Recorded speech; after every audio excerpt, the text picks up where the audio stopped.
belum sempurna, kita belajar. Kan kadang orang bilang bahwa Habib, saya ini masih belum sepenuhnya bisa mengikuti Nabi Muhammad, masih belajar mengikuti Nabi Muhammad. Itu gak ada masalah ya Habib?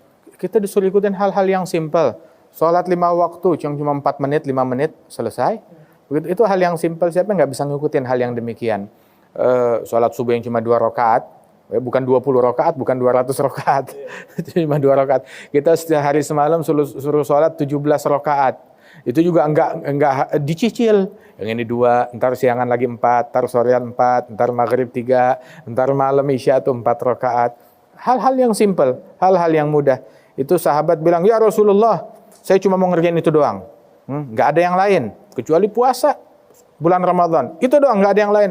Zakat yang wajib dikeluarkan. Kalau saya nggak lebihin, saya nggak kurangi. Bilang kalau begitu, kamu beruntung dan masuk surga. Walaupun seperti itu, tapi jangan dikurangi. Hal yang demikian itu.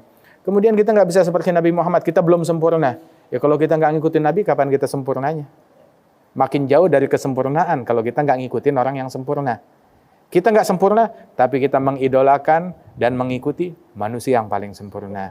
Kita makan seperti cara makannya Nabi, nggak makan waktu. Minum seperti cara minumnya Nabi, tidur seperti cara tidurnya Nabi Muhammad, lebih sehat, lebih baik buat kita sekalian. Gaya hidupnya Nabi, kita jalankan, kita ikuti. Jadi bukan hanya di akhirat bahkan, tapi di dunia kita mendapatkan kesehatan. Jadi kalau ada protokol kalau protokol COVID hanya sebatas saat COVID. Kalau ada protokol yang sepanjang masa itu ya protokol Rasulullah Sallallahu Alaihi Wasallam. Kita dalam situasi COVID seperti ini, pandemi seperti ini, sehari berapa kali cuci tangan? Sampai harus diajarin cuci tangan, basuh, sekian detik. Sekian detik. Kita dalam sekali wudhu, ketika kita berwudhu, sebelum ritual wudhu, kita suruh basuh tangan. Di luar kolam, di luar bak air, kita suruh basuh tangan 3 kali. Kemudian dalam ritual wudhu, ada basuh wajah dengan seksama, basuh tangan dengan seksama, basuh kaki dengan seksama, mengusap kepala dengan air 3 kali. Telinga itu disunahkan itu sampai 15 kali. 15 kali di dalam satu wudhu. Begitu. Dalam satu wudhu itu tangannya aja tuh yang dibasuh ada 6 kali. Tangan yang dibasuh 6 kali, berikut sela-sela jari disunahkan oleh Nabi Muhammad SAW. Dalam satu wudhu 6 kali, dikali 5 minimal, 5 waktu. 5 dikali 6, 30. Sudah 30. Belum lagi kalau kita sholat duha, belum lagi kalau kita sholat witir, belum lagi saat kita mau perjalanan, kita mau jaga wudhu, belum lagi saat kita mau tidur, kita berwudhu. Dan kebersihannya Rasulullah istinsyak, kumur-kumur. Sekarang dalam protokol kesehatan belum ada yang namanya kumur-kumur. Baru cuci tangan doang, mana cuci mukanya? Mana kumur-kumurnya? Mana lagi yang namanya istinsyak, menyedot air dengan hidung, masukkan air ke hidung dan menghembuskannya. Nabi bilang, baligh fil madmadati wal istinsyak, menghirup ketika kumur-kumur dan menghirup air ke hidung itu, hirup dengan dalam, kecuali engkau dalam keadaan berpuasa. Dan hembuskan lagi dengan kuat. Ini kebersihan. Dan membersihkan kuman dan kotoran, ini filter kita yang di hidung. Kapan kita terfikir untuk membersihkannya? Cuma syariat Nabi Muhammad yang demikian sempurna ngajarkan sampai sejauh ini. Sallallahu alaihi wasallam. Habib Jindan, ini ada pemirsa di rumah yang bertanya melalui video Habib. Kita simak dulu pertanyaannya Habib. Assalamualaikum warahmatullahi wabarakatuh.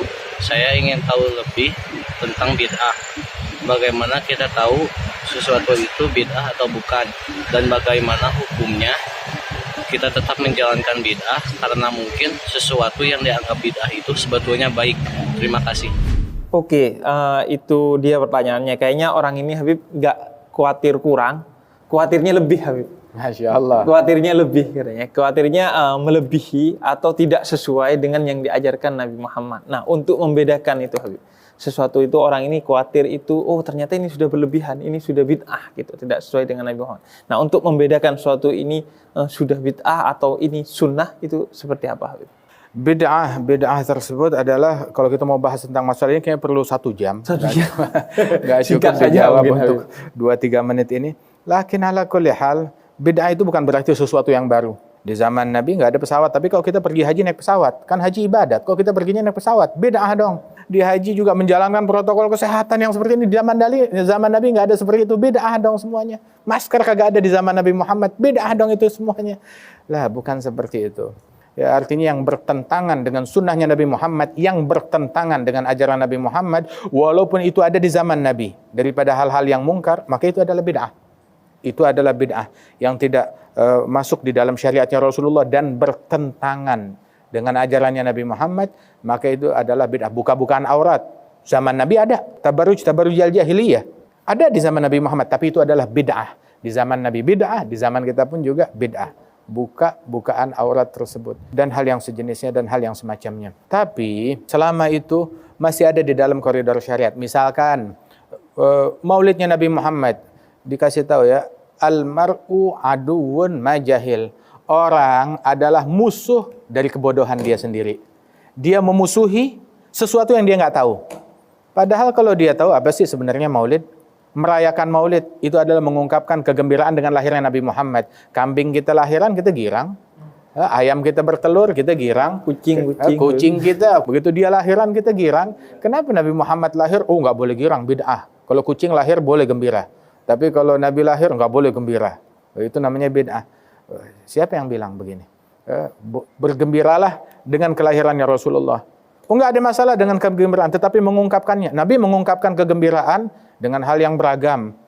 Selama itu nggak melanggar syariat. Kita mengungkapkan kegembiraan dengan lahirnya Nabi bukan sambil minum minuman keras. Tidak. Bukan sambil bergosip, bukan sambil mencaci maki. Mengungkapkan kegembiraan atas lahirnya Nabi Muhammad, itu haram. Itu bid'ah. Tetapi mengungkapkan kegembiraan atas lahirnya Nabi Muhammad dilakukan oleh Nabi Muhammad tentang puasa hari Senin. Kenapa puasa Senin? Bilang saya lahir di hari tersebut. Mengungkapkan kegembiraan dengan puasa. Dan boleh mengungkapkan kegembiraan, saya mau mengungkapkan kegembiraan dengan lahirnya Nabi, dengan bersolawat, dengan pengajian, dengan kajian ilmu, dengan bersedekah, dengan ngasih makan orang, dengan silaturahmi, dengan membaca riwayat hidup Nabi besar Muhammad SAW. Di dalam Al-Quran Allah Ta'ala bercerita tentang kisah maulid, kisah kelahirannya Nabi Isa. Di dalam Al-Quran bercerita tentang kisah kelahirannya Nabi Musa. Di dalam Al-Quran bercerita tentang kisah kelahirannya Nabi Yahya. Di dalam Al-Quran bercerita tentang kisah kelahiran Siti Maryam, bukan Nabi, bukan Rasul. Dan Allah Ta'ala nyatakan dalam kisah mereka, ibratun liulil albab, pelajaran bagi orang yang berakal. Bilang nggak ada gunanya, nggak ada manfaatnya. Allah bilang berguna pelajaran buat yang punya akal. Kalau dia bilang nggak guna, nggak manfaat, ya mungkin nggak ada akalnya, mungkin akalnya sedang nggak dipakai. Tapi kalau dia akalnya lagi dipakai, pasti akan menemukan hikmah. Apalagi dalam kisahnya Nabi besar Muhammad SAW. Dalam Al-Quran berapa banyak pujian sahabat yang memuji Nabi Muhammad. Termasuk pembuat syair maulid yang pertama, Sayyidina Abbas bin Abdul Muttalib, pamannya Nabi Muhammad di Madinah. Dia bilang, izinkan aku untuk memuji engkau ya Rasulullah. Maka diizinkan dan Rasul mengatakan, itu bid'ah, itu syirik, bukan. Tapi Rasul bilang, la yufdhillahu fak, semoga mulutmu selalu dijaga dari penyakit. Sampai tua nggak ada satu gigi pun yang tanggal dari mulutnya Abbas ketika memuji Rasulullah, berkat memuji Rasulullah. An-Nabighah, salah seorang sahabat umurnya sampai 120 tahun, nggak ada giginya yang tanggal berkat pujian kepada Nabi Muhammad. Dan yang gemar memuji Rasulullah termasuk Sayyidina Hasan bin Thabit, memuji Rasul SAW, Ka'ab bin Zuhair. Tapi Sayyidina Abbas dia membuat sebuah syair kronologis kisah nurnya Nabi Muhammad yang berpindah dari sulbinya Nabi Adam, kemudian pindah ke rahim, pindah ke sulbi manusia-manusia yang mulia, sampai berpindah ke sulbinya Abdullah bin Abdul Muttalib dan pindah ke rahimnya Siti Aminah dan terlahir Rasulullah SAW. Dan engkau tatkala lahir nampak nur dan cahaya yang menerangi ufuk dan langit. Dalam ucapannya dalam syair Abbas bilang, anta lamma wulidta asyragatil ardu wa dha'at binurikal ufugu wa nahnu fi dzalikan nur wa dzalikad dhiya subla rasyad nakhtarigu. Ini semuanya ada di sini. Ada di sini disebutkan. Tapi orang sebagaimana dikatakan, orang ketika ilmunya sempit, maka amalannya sempit. Ketika amalannya sempit, hatinya sempit, enggak bisa nerima perbedaan. Dulu Allah yarham rahimahullah Al-Allamah Buya Hamka, termasuk dulu orang yang nggak mau maulid, nggak mau haul, nggak mau tahlilan, nggak tahu akhir hayatnya dia bikin haul. Kakek saya yang bilang, Al-Habib Salim Jinan bilang, dia bikin haul waktu abahnya atau uminya meninggal, dia bikin haul. Kemudian juga dia tahlilan, dia hadir maulid dia. Ditanya oleh murid, Buya dulu nggak mau ini semua, kenapa sekarang mau? Dulu Buya baru baca 1-2 kitab, sekarang udah baca ratusan kitab. Ternyata ada di situ yang membolehkan. Makanya dia bilang, idzat tasa' ilmu rajul galla i'tiradu 'alan nas. Makin luas ilmu seseorang, makin sedikit komplainnya dia dan pengingkaran dia kepada orang lain. Sebab dia tahu ini ada dalilnya di kitab ini. Ini menurut pendapat ulama ini menurut mazhab ini, dan dia tahu luas. Tidak mengklaim kebenaran mutlak hanya milik saya. Yang sesuai sama saya di sorga, yang nggak sesuai dengan saya berarti beda sama saya, beda sama semua ulama. Beda sama saya berarti beda dengan Nabi Muhammad. Beda sama saya, beda sama Islam. Membantah saya sama seperti membantah Tuhan. Kapan lu jadi Tuhan?